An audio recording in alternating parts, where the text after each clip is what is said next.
Hello friends, welcome back to my channel. അങ്ങനെ സുശീലാമ്മ നമ്മുടെ അനന്തമാഷിൻ്റെ വീട്ടിൽ വന്ന് കലി പൂണ്ട് മാഷിനോട് പറഞ്ഞിരിക്കുകയാണ്, കല്യാണം ഉറപ്പിച്ച, അതായത് മറ്റൊരു പെണ്ണുമായിട്ട് കല്യാണം ഉറപ്പിച്ച എൻ്റെ മകൻ്റെ കൂടെ നിങ്ങളുടെ മകളെ പറഞ്ഞു വിടുന്നതിലും നല്ലത് നിങ്ങൾക്ക് വല്ല ചന്തയിലും കൊണ്ടുപോയിട്ട് അവളെ വിൽക്കാമായിരുന്നില്ലേ എന്ന് ചോദിക്കാൻ കേട്ടോ. അത് കേട്ടിട്ട് അനന്തമാഷ് സുശീലയെന്ന് ആഞ്ഞൊന്ന് വിളിക്കുകയാണ് കേട്ടോ. കൂടുതലായിട്ടൊന്നും പറഞ്ഞില്ല. എന്തായാലും മാഷ് അത്രയല്ലേ വിളിക്കത്തുള്ളൂ. സുശീല പിന്നെ അവിടെ കിടന്നൊരു കമ്പെടുത്ത് ഓടിച്ചിട്ട്, നിങ്ങൾ എന്തൊക്കെ വേലത്തരം ചെയ്താലും വേണ്ടിയില്ല, എൻ്റെ മോൻ്റെ കൂടെ ഇനി അവളെ ചേർത്ത് വെക്കാമെന്ന് ആരും വിചാരിക്കേണ്ട. ഈ കമ്പ് ഒടിഞ്ഞതുപോലെ അവരുടെ ജീവിതം എന്നും ഒടിഞ്ഞതായിരിക്കും. അവരൊരിക്കലും യോജിക്കില്ല. അതിന് ഞാൻ സമ്മതിക്കില്ല എന്ന് പറയാൻ കേട്ടോ. അങ്ങനെ സുശീല ഒടുക്കത്തെ വാക്കും പറഞ്ഞ് തിരിച്ചു പോയതും അനന്തമാഷ് കൂളായിട്ട് നിൽക്കുകയാണ്. സുശീല പറയുന്നതെല്ലാം കേട്ടിട്ട് നമ്മുടെ ചിലങ്കയ്ക്കും അതേപോലെ തന്നെ അമ്പിളിക്കും ചെറിയൊരു ടെൻഷനൊക്കെ ഉണ്ട്. പക്ഷേ അതായിട്ട് നമ്മുടെ അനന്തമാഷ് പറയാണ്, സുശീലയുടെ പ്ലാനൊക്കെ ചീറ്റിപ്പോയി, തോറ്റു എന്ന് ഉറപ്പാവുമ്പോഴാണ് സുശീല ഇതുപോലെ വന്ന് ഓരോ വേലത്തരങ്ങളും ശബ്ദങ്ങളും ഒക്കെ മുഴക്കിയിട്ടുള്ളത്. ഇതും ആ കൂട്ടത്തിൽ എടുത്താൽ മതി. ഇന്ദ്രനും അനുപമയും ഒരുമിച്ചാണ് പോയിട്ടുള്ളതെങ്കിൽ അവരതിലൊരു തീരുമാനം എടുത്തിട്ടുണ്ടാവും. അവരുടെ ഡിവോഴ്സ് കഴിഞ്ഞിട്ടില്ലല്ലോ. എന്തായാലും ആ കാര്യത്തിൽ ഒരു തീരുമാനം അവരെടുത്തിട്ടില്ല. അതുകൊണ്ട് തന്നെ ഇപ്പോഴും അവർ ഭാര്യ ഭർത്താക്കന്മാരാ. അവർക്ക് എവിടെ വേണേലും പോകാനുള്ള സ്വാതന്ത്ര്യം ഉണ്ടെന്ന് അനന്തമാഷ് പറയാൻ കേട്ടോ. എന്തായാലും തൻ്റെ മകൾ ഡിവോഴ്സായിട്ട് വീട്ടിലേക്ക് തിരിച്ചു വന്ന് ആ ഒരു വിഷമാവസ്ഥ കാണേണ്ടി വരുമല്ലോ എന്ന് ഓർത്തുകൊണ്ടിരുന്ന അനന്തമാഷിനും കുടുംബത്തിനും ഇപ്പോൾ ഒരു സന്തോഷമാണ് വീണ് കിട്ടിയിരിക്കുന്നത്. കാരണം ഇന്ദ്രൻ സുശീലയുടെ വല ഭേദിച്ചുകൊണ്ട് അനുവിനെയും കുഞ്ഞിനെയും കൂട്ടി ആ കുടുംബ കോടതിയിൽ നിന്ന് ഒളിച്ചോടി പോകണമെങ്കിൽ അവരെന്തായാലും ചില കാര്യങ്ങളൊക്കെ കണക്കുകൂട്ടി കാണും. അത് ഒരുമിച്ച് ജീവിക്കാനുള്ള തീരുമാനത്തിലെത്തുകയും ചെയ്യുമെന്ന് എല്ലാവർക്കും അറിയാം. അപ്പം സുശീല അവിടെ വന്ന് ഇത്ര വലിയ പ്രക്ഷോഭങ്ങളൊക്കെ ഉണ്ടാക്കിയെങ്കിലും അനന്തമാഷിനും കുടുംബത്തിനും വിവരം അറിഞ്ഞ് സന്തോഷമാണ് ഉണ്ടായിട്ടുള്ളത് കേട്ടോ. പക്ഷേ സുശീലയുടെ കാര്യം അതല്ലല്ലോ. ഇന്ദ്രൻ എവിടെ പോയി എന്ന് അറിയാത്ത സ്ഥിതിക്ക് ഇനി ഇന്ദ്രനെ കണ്ടുപിടിച്ചുകൊണ്ടോന്ന് രണ്ടുപേരെയും പിരിച്ചാൽ മാത്രമേ സുശീലയ്ക്ക് സമാധാനമുള്ളൂ. മോൻ്റെയും മരുമോളുടെയും ജീവിതം ഇങ്ങനെ കുട്ടിച്ചോറാക്കാൻ വേണ്ടിയിട്ട്. മാത്രമല്ല, ഇന്ദ്രനും അനുപമയും കൂടി മരിച്ചാലും വേണ്ടില്ല, പക്ഷെ അവരൊന്നിച്ച് ജീവിക്കാൻ ഞാൻ സമ്മതിക്കില്ല. അവർ മരിച്ചാൽ പോലും ഞാൻ സഹിക്കുന്നതാണ് സുശീല പറഞ്ഞത്. എന്തൊരു മനസ്സാണല്ലോ സുശീലയ്ക്ക്. ഈ അമ്മയ്ക്ക് വേണ്ടിയാണ് ഇന്ദ്രൻ ഇത്രയും കാലം സ്വന്തം ഭാര്യേനെയും കുട്ടീനെയും പിരിഞ്ഞ് ഇതുപോലെ കഷ്ടപ്പാടൊക്കെ അനുഭവിച്ച് ജീവിച്ചത്. എന്തിന്? ഒരാവശ്യമില്ല. എന്തായാലും ഇപ്പോഴെങ്കിലും ഇന്ദ്രൻ തിരിച്ചറിഞ്ഞല്ലോ. അമ്മയുടെ വാക്കും കേട്ട് അമ്മയുടെ സാരിത്തുമ്പ് പിടിച്ചുകൊണ്ട് നടന്നാലേ തനിക്കുള്ള ജീവിതം ഇല്ലാതെയായി പോകുന്നു. എന്തായാലും ഇന്ദ്രൻ ഇനിയെങ്കിലും അതിനനുസരിച്ച് നമ്മുടെ സുശീലയോട് പെരുമാറുന്നുള്ള കാര്യം ഉറപ്പാണ്. തിരിച്ച് വീട്ടിലെത്തിയ സുശീലയ്ക്ക് ഒരു കാര്യത്തിൽ ഒരു ഇതുമില്ല. കാരണം ഇന്ദ്രൻ ഇപ്പം എന്താക്കുമായിരിക്കും? അനുപമേനോട് സ്നേഹത്തോടെ എങ്ങാനും പെരുമാറുന്നതാണോ? അവർ നല്ല രീതിയിൽ ജീവിക്കുകയായിരിക്കുമോ? ഇനിയിപ്പോൾ എന്തായിരിക്കും അവർ ചിന്തിക്കുന്നത്? അതൊക്കെ ഓർത്തിട്ട് സുശീലയ്ക്ക് ഒരു തരി ഉറക്കവും ഇല്ല എന്ന് പറഞ്ഞാൽ മതിയല്ലോ. ആ ദേഷ്യം ആരോടെങ്കിലുമൊക്കെ തീർക്കണോ? അത് വീട്ടിൽ ഉള്ള പ്രതിഭേനോടും പിന്നെ ശ്യാമും ആണല്ലോ. അവരോ മേലെ നല്ലോണം തീർക്കുന്നുണ്ട്. ഭക്ഷണം കഴിക്കാൻ ഇരുന്ന സമയത്ത് ശ്യാമാണെങ്കിൽ അനുചേച്ചീൻ്റെയും ഇന്ദ്രേട്ടൻ്റെയും തീരുമാനം ഒരുമിച്ച് ജീവിക്കണം എന്നാണെങ്കിൽ അവരെ ഈ വീട്ടിലേക്ക് വിളിച്ചുകൊണ്ട് വരണം എന്നാണ് എൻ്റെ അഭിപ്രായം എന്ന് ശ്യാമ് പറയാം കേട്ടോ. നിനക്ക് അങ്ങനെ ഒരാഗ്രഹം ഉണ്ടെങ്കിൽ നീ ഇന്ദ്രനെ തപ്പി കണ്ടുപിടിക്ക്, എന്നിട്ട് അവനെ ഇങ്ങോട്ട് വിളിച്ചുകൊണ്ട് വാ. അല്ലാതെ അവളെ ഈ വീട്ടിലേക്ക് കയറ്റാന്നേ നീ വിചാരിക്കണ്ട. അവളെങ്ങാനും ഇവിടേക്ക് കയറാൻ വന്ന അവളുടെ കാല് ഞാൻ തല്ലി ഒടിക്കുന്നു സുശീല അവിടുന്ന് പ്രഖ്യാപിക്കാം കേട്ടോ. ഇത്രയൊക്കെ ആയിട്ട് ഈ സുശീലയുടെ സ്വഭാവം മാറിയില്ലല്ലോ എന്നോർത്ത് അമ്പലം നിൽക്കുകയാണ് നമ്മുടെ ശ്യാമും പ്രതിഭയും ഒക്കെ കേട്ടോ. സോന ഇപ്പോൾ സൈഡ് ചെരിഞ്ഞ അമ്മേൻ്റെ കൂടെയാണല്ലോ. കോടീശ്വരിയായ മറ്റേ സച്ചി സാറിൻ്റെ മോളെ നാത്തൂനായി കിട്ടിക്കഴിഞ്ഞാൽ സോനയ്ക്ക് അതിൽ നിന്ന് സാമ്പത്തിക ലാഭം ഉണ്ടാക്കാമല്ലോ എന്നുള്ള ഒരു, എത്രയ്ക്കാലും സുശീലയുടെ രക്തമല്ലേ. സുശീല പറഞ്ഞ പോലെ തന്നെ സോനയ്ക്ക് പകുതി എൻ്റെ ഗുണവും പകുതി അവളുടെ അച്ഛൻ്റെ ഗുണവും എന്നാണ്. അതുകൊണ്ട് തന്നെ പകുതി ചോര ഗുണം നമ്മുടെ സോന കാണിക്കുന്നുണ്ട്.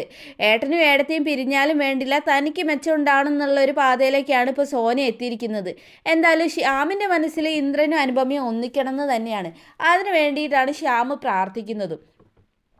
എന്തായാലും സുശീലയും എന്തൊക്കെ മന്ത്രവാദങ്ങളും തന്ത്രങ്ങളും ഒക്കെ നടത്തിയിട്ടും ഒന്നിനും കാര്യം ഉണ്ടായില്ല. മകനാണെങ്കിലോ, അതും മകനെ എങ്ങനെ കൊണ്ടുവരുന്നതാ സുശീല. ഭാര്യയ്ക്കും മകനെയും പോലും കൊടുക്കാതെ ഓമനിച്ച് കൊണ്ടുവരുന്ന മകനാണിപ്പോൾ ഭാര്യേനെയും കൂട്ടി നാട് വെട്ടിയിട്ടിരിക്കുന്നത്, അതും കുടുംബ കോടതിയിൽ നിന്ന്. ആരെങ്കിലും കേട്ടാൽ പിന്നെ സുശീല ജീവിച്ചിരുന്നിട്ട് കാര്യമുണ്ടോ? അത്ര വലിയ അപമാനക്ഷത അല്ലേ സുശീലയ്ക്ക് പറ്റിയിരിക്കുന്നത്. അങ്ങനെ സുശീലയുടെ ഉറക്കം പോയി എന്ന് പറഞ്ഞാൽ മതിയല്ലോ. ഇനിയിപ്പോൾ ഇവരെല്ലാവരും കൂടെ ഒന്നിച്ച് ഇങ്ങോട്ട് വരുമോ, അതോ ഒരിക്കലും തിരിച്ചു വരാതെ മറ്റെവിടെയെങ്കിലും പോയിട്ട് സുഖമായിട്ട് ജീവിച്ചാലോ എന്നൊക്കെയാണ് സുശീല ചിന്തിക്കുന്നത്. ഓ, അവരങ്ങ് മരിച്ചു കിട്ടിയാലും വേണ്ടില്ല, അവരൊരുമിച്ച് ജീവിക്കരുതേ എന്നാണ് കേട്ടോ സുശീലയുടെ പ്രാർത്ഥന. എന്തായാലും ഇത്ര നാളും സുശീലയെ പന പോലെ വളരാൻ അനുവദിച്ച ദൈവം ഈ ഒരു കാര്യത്തിന് കൂട്ടു നിൽക്കുന്നു തോന്നുന്നില്ല. ഒരുപാട് കഷ്ടപ്പാടുകൾക്കും വേദനകൾക്കും എല്ലാത്തിനും ഒടുവിൽ അനുപമയ്ക്കും ഇന്ദ്രനും വിച്ചുമോനും നല്ലൊരു ജീവിതം തന്നെയായിരിക്കും ഇനി മുന്നോട്ടുള്ളത്. അത് കണ്ടിങ്ങായിട്ട് കണ്ണു വെക്കാനും അവരെ തമ്മിൽ പിരിക്കാൻ വേണ്ടിയിട്ട് ഓരോ തന്ത്രങ്ങൾ മെനയാനും മാത്രമേ ഇനി സുശീലയ്ക്ക് പറ്റൂ. ഇന്ദ്രൻ്റെയും അനുപമയുടെയും ജീവിതത്തിൽ ഇനിയൊരു പിരിയൽ ഉണ്ടാവില്ല എന്നുള്ള കാര്യം സുനിശ്ചിതമാണ്. എന്തായാലും ഇതൊക്കെ ഓർത്ത് സുശീലയുടെ ഓർക്ക് പോകുന്നത് തന്നെ നല്ലൊരു കാര്യമാണ്. ഇതേ സമയത്ത് അനുപമയും ഇന്ദ്രനും അവിടെ പുതിയ ജീവിതത്തിനെ കുറിച്ചുള്ള ചിന്തകളിലാണ് കേട്ടോ. തങ്ങൾ ഇതുപോലൊരു തീരുമാനം എടുത്തില്ലായിരുന്നെങ്കിൽ വിച്ചുമോൻ്റെ ഈ ചിരിക്കുന്ന സന്തോഷിക്കുന്ന മുഖം തങ്ങൾക്ക് ഒരിക്കലും കാണാൻ കഴിയില്ലായിരുന്നു എന്നുള്ള കാര്യം അവർ തിരിച്ചറിയാൻ കേട്ടോ. ഇപ്പോൾ അവൻ എത്രമാത്രം സന്തോഷത്തിലാണ്. ഒരു നിമിഷം ആ ബീച്ചിൽ വെച്ച് അവനെ ഒന്ന് കാണാതായപ്പോഴേക്കും അനുപമ അനുഭവിച്ച ടെൻഷനും അതേപോലെ ഒപ്പം ഈ കുഞ്ഞ് താങ്കളെ ചേർത്ത് നിൽക്കുന്ന ഒരു ഇതായിട്ട് അവർക്ക് തോന്നുകയാണ് കേട്ടോ. അങ്ങനെ അവൻ്റെ സന്തോഷത്തിന് വേണ്ടി തന്നെ ആയിരിക്കണം ഇനി നമ്മൾ ജീവിക്കേണ്ടത് എന്നുള്ളൊരു തീരുമാനത്തിലേക്ക് എത്തുകയാണ്. അങ്ങനെ ഇന്ദ്രനും അനുപമയും വിച്ചുമോനും കൂടെ സുഖമായിട്ട് ആ ഹോട്ടലിൽ ജീവിക്കുകയാണ്. ആദ്യമായിട്ട് കല്യാണം കഴിഞ്ഞു എത്തിയ ഒരു അവസ്ഥയിലാണ് കേട്ടോ അവർ. കാരണം സുശീലയുടെ ആ ഒരു ചക്രവാളം വേദിച്ചിട്ടാണല്ലോ അവർ പുറത്തെത്തിയിരിക്കുന്നത്. ഒന്ന് സ്വതന്ത്രമായിട്ട് ശ്വസിക്കാനും ഒന്ന് സ്നേഹിക്കാനുമുള്ളൊരു ആ ഒരു എന്താ പറയുക സ്വാതന്ത്ര്യമൊന്നും ഇല്ലാത്ത അവരുടെ ജീവിതത്തിലേക്ക് ഇപ്പോൾ അതിനുള്ള നല്ലൊരു അവസരമാണ് വന്നിരിക്കുന്നത്. അങ്ങനെ ഇന്ദ്രൻ വളരെ നാളത്തിന് ശേഷം സ്വസ്ഥമായിട്ട് കിടന്ന് ഉറങ്ങുക കേട്ടോ.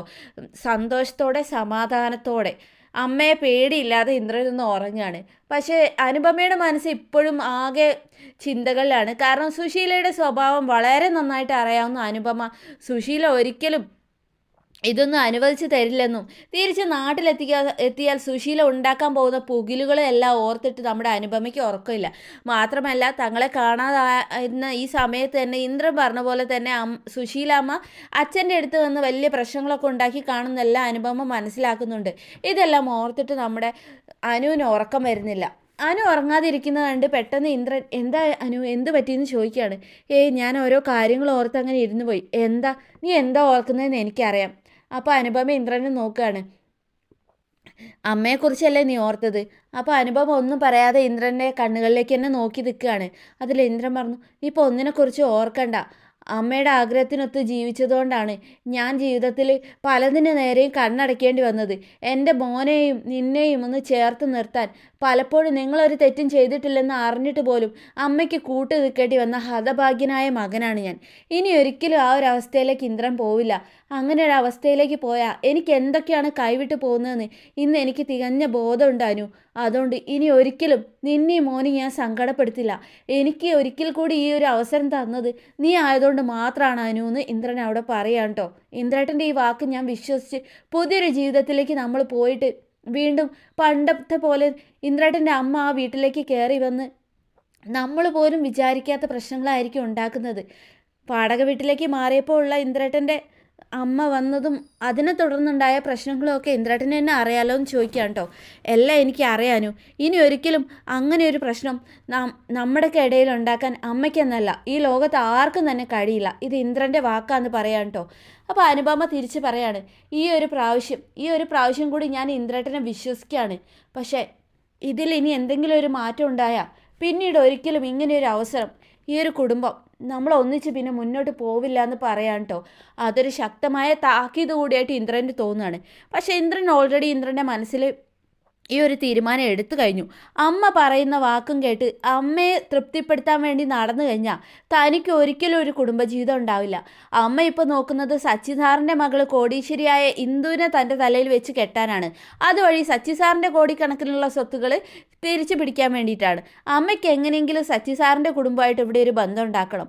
അതിപ്പോൾ സത്യനല്ലെങ്കിൽ സത്യൻ ആ വഴിക്ക് പോയില്ല എന്ന് മനസ്സിലായതോടുകൂടി ഇപ്പോൾ എൻ്റെ തലയിൽ കിടാൻ നോക്കുകയാണ്.